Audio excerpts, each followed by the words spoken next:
Hello friends, आपका हमारे YouTube channel पर स्वागत है। फ्रेंड्स, हम एक नई वीडियो सीरीज लेके आए हैं जिसमें हम प्रत्येक सब्जेक्ट के टॉप 500 क्वेश्चन को डिस्कस करेंगे। ये क्वेश्चन या तो किसी न किसी प्रतियोगी परीक्षाओं में सीधे सीधे पूछे गए हैं या इनके पूछे जाने की संभावना बहुत अधिक है। फ्रेंड्स, यदि हमारे चैनल पर आप नए हैं तो प्लीज़ चैनल को सब्सक्राइब कर दीजिए तथा वीडियो को ज़्यादा से ज़्यादा लोगों तक शेयर कर दीजिए। फ्रेंड्स, चलिए स्टार्ट करते हैं आज की वीडियो सीरीज क्वेश्चन फर्स्ट के साथ। धान में खैरा रोग किस तत्व की कमी से होता है? तो इसका आंसर है जस्ता। फ्रेंड्स, जस्ता का सिंबल होता है Zn। फ्रेंड्स, दूसरा क्वेश्चन है गाजर में कोटर स्पॉट रोग किस तत्व की कमी से होता है? तो इसका आंसर है कैल्शियम। फ्रेंड्स, कैल्शियम का सिंबल होता है Ca। मटर में मार्स रोग किस तत्व की कमी से होता है? तो फ्रेंड्स, इसका आंसर है मैग्नीज।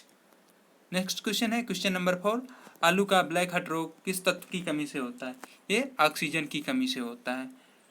नेक्स्ट क्वेश्चन नंबर 5, नींबू में डाईबैक रोग किस तत्व की कमी से होता है? तो इसका आंसर है तांबा।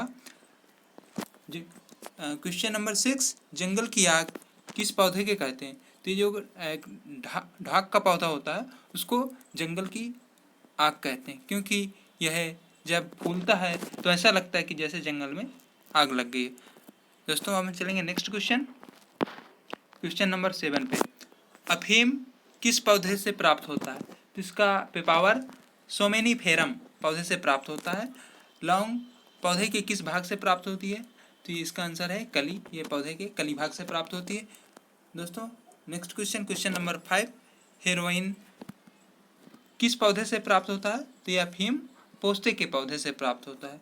दोस्तों, नेक्स्ट क्वेश्चन नंबर 10, केसर पौधे का कौन सा भाग होता है? तो इसका आंसर है यह वर्तिकाग्र, जिसको इंग्लिश में स्टिग्मा बोलते हैं। ये स्टिग्मा होता है।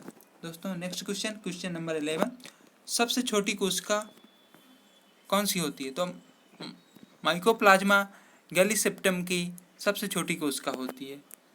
नेक्स्ट क्वेश्चन नंबर 12, सबसे छोटे गुणसूत्र किसमें होते हैं? तो ये शैवाल में सबसे छोटे गुणसूत्र पाए जाते हैं।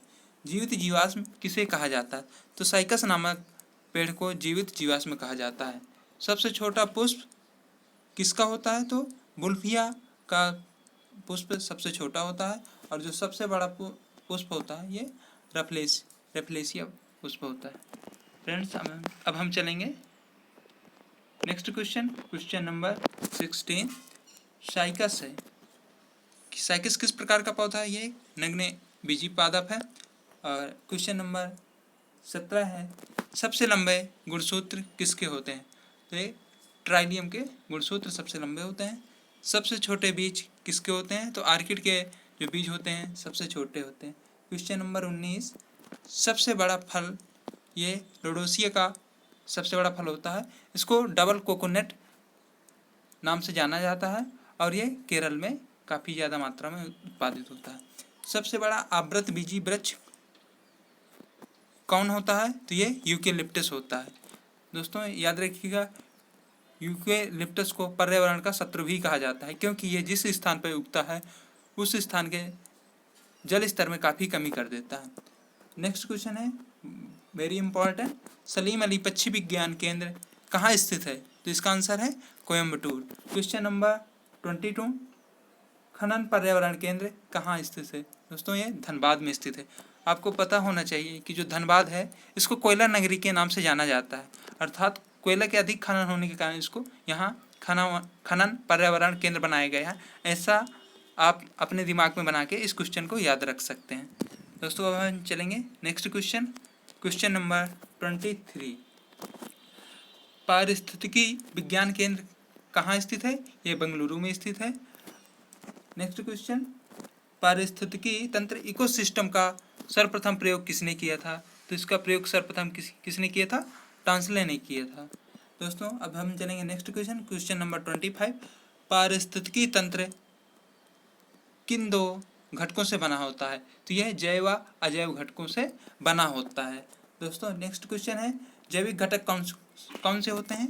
तो ये उत्पादक हो गए आपके, उपभोक्ता और अपघटक, ये जैव घटक होते हैं। ठीक है, पारिस्थितिकी तंत्र के ये जैव घटक होते हैं।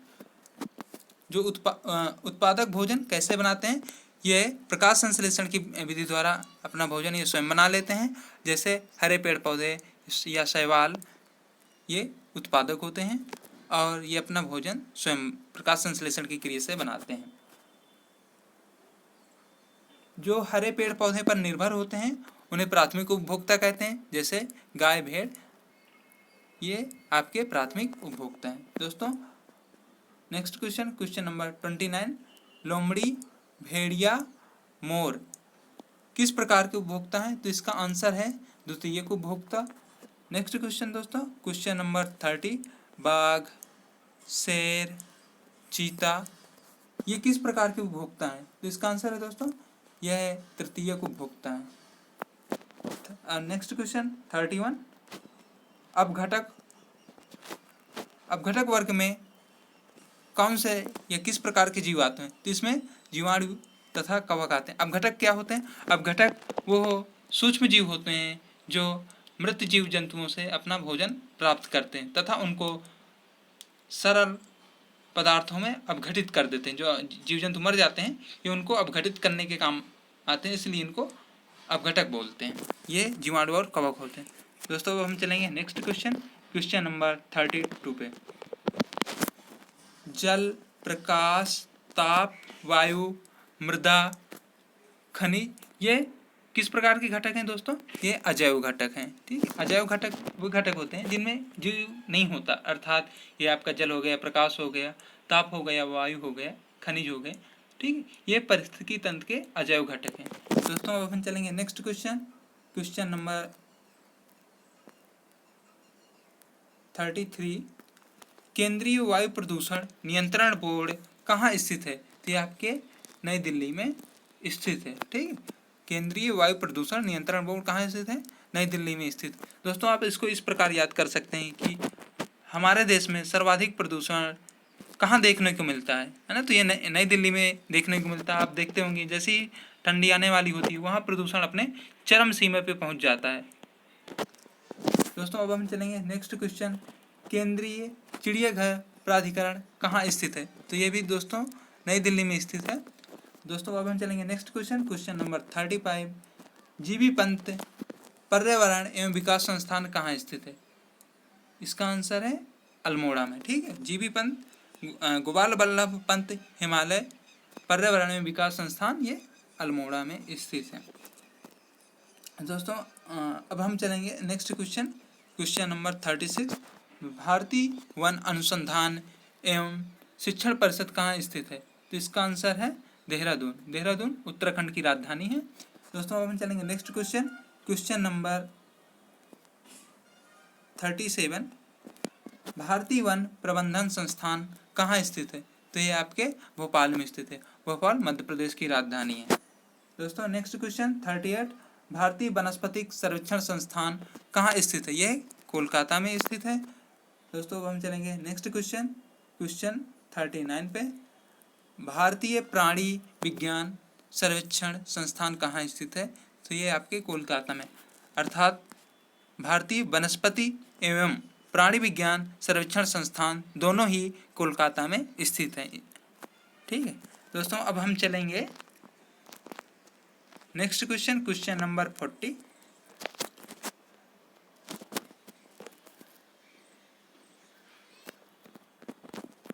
दोस्तों क्वेश्चन 40 है, भोपाल यूनियन कार्बाइड फैक्ट्री में किस गैस का रिसाव हुआ था? तो ये MIC गैस का रिसाव हुआ था, जिसके कारण से बहुत सारे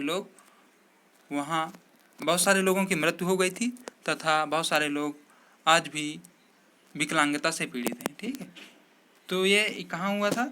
ये भोपाल में हुआ था। और किस गैस के कारण हुआ था? ये MIC मिथाइल आइसोसाइनाइड नामक गैस के रिसाव के कारण हुआ था।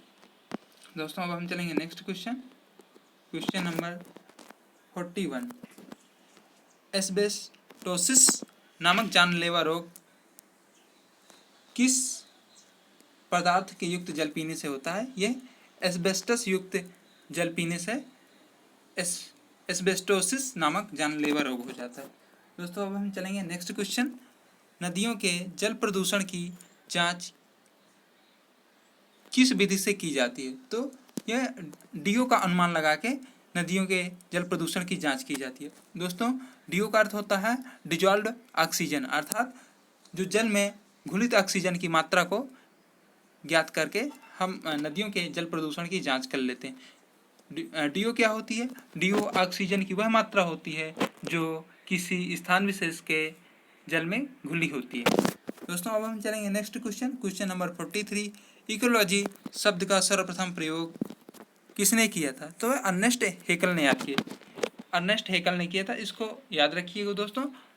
जो इकोसिस्टम है उसका प्रयोग सर्वप्रथम टॉन्सले ने किया था और इकोलॉजी शब्द का प्रयोग अर्नेस्ट हेकल ने किया था। आप इसको याद रखिएगा, दोनों ही पूछे जाते हैं, कंफ्यूज मत होइएगा। यदि इकोसिस्टम आता है तो टॉन्सले करके आइएगा और इकोलॉजी आता है तो अर्नेस्ट हेकल करके आइएगा। दोस्तों, अब हम चलेंगे नेक्स्ट क्वेश्चन 44 पे। 3 माइल आइलैंड रिएक्टर दुर्घटना कहाँ हुई थी? ठीक है दोस्तों, ये हुई थी USA में हुई थी। दोस्तों, नेक्स्ट क्वेश्चन था इसी में, तो चेरनोबिल हादसा किस देश में हुआ था? ये भी परमाणु हादसा था, तो ये यूक्रेन में हुआ था दोस्तों। ठीक है, तो आप ये दो परमाणु हादसे हुए हैं, इनको याद रखिएगा। ये USA में कौन सा हुआ था? 3 माइल आइलैंड रिएक्टर दुर्घटना और यूक्रेन के चेरनोबिल में यह 2 परमाणु हादसे हुए थे। दोस्तों, अब हम चलेंगे नेक्स्ट क्वेश्चन है 45। पैन है, ठीक है, पैन का फुल फॉर्म क्या होता? Peroxyacetyl nitrate. ठीक है, ये दोस्तों आपका द्वितीयक प्रदूषक होता है। द्वितीयक प्रदूषक क्या होता है? वह प्रदूषक जो प्राथमिक प्रदूषकों से रासायनिक क्रिया के द्वारा निर्माण होता है। जैसे आपके प्राथमिक प्रदूषक कौन हो गए? CO2 हो गया, CO हो गया, है ना, ये आपके प्राथमिक, और जब इनसे मिलके कोई प्रदूषक बनता है तो द्वितीयक प्रदूषक कहलाता है। दोस्तों, नेक्स्ट क्वेश्चन 46। ओजोन परत को सर्वाधिक क्षति किस तत्व से होती है? तो ये क्लोरोफ्लोरोकार्बन है। कहीं कहीं दोस्तों ये CF है, CS लिखा रहता है। ठीक है, तो यही इसका मतलब होता है क्लोरोफ्लोरोकार्बन्स। दोस्तों, जो क्लोरोफ्लोरोकार्बन्स में उपस्थित जो क्लोरीन आयन होता है, Cl आयन होता है, यह इसका CFCS का एक अणु यह ओजोन के 1 लाख अणुओं को नष्ट कर देता है। अर्थात जो क्लोरोफ्लोरोकार्बन से क्लोरीन का एक अणु ओजोन के 1 लाख अणुओं को नष्ट कर देता है, जिसके कारण से ओजोन परत धीरे धीरे क्षति होती रहती है। ओजोन परत दोस्तों ये समतापमंडल में स्थित होती है। दोस्तों, अब हम चलेंगे नेक्स्ट क्वेश्चन नंबर 47। मिनीमाता रोग किस तत्व की अधिकता से होती है? तो ये पारे की अधिकता से होती है। पारे का दोस्तों रासायनिक सूत्र क्या होता है? Hg होता है। ठीक है, और ये जो मिनीमाटा है एक्चुअली ये जापान का एक स्थान है जहाँ सर्वप्रथम इसका पता लगाया था। वहाँ यह रोग मछलियों में था, जिसको खाने से यह मछलियों में पारे की मात्रा अधिक हो गई थी। जब उन मछलियों को मनुष्यों ने खाया तो उन मनुष्यों में मिनीमाता रोग होता है।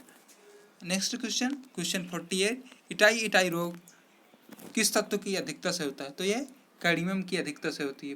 फ्रेंड्स, कैडमियम का रासायनिक सूत्र होता है Cd। फ्लोरोसिस रोग किस तत्व की अधिकता से होता है? तो यह फ्लोराइड की अधिकता से होता है। ठीक है दोस्तों, और ये जो फ्लोरोसिस रोग यह फ्लोराइड युक्त जल पीने से हो जाता है।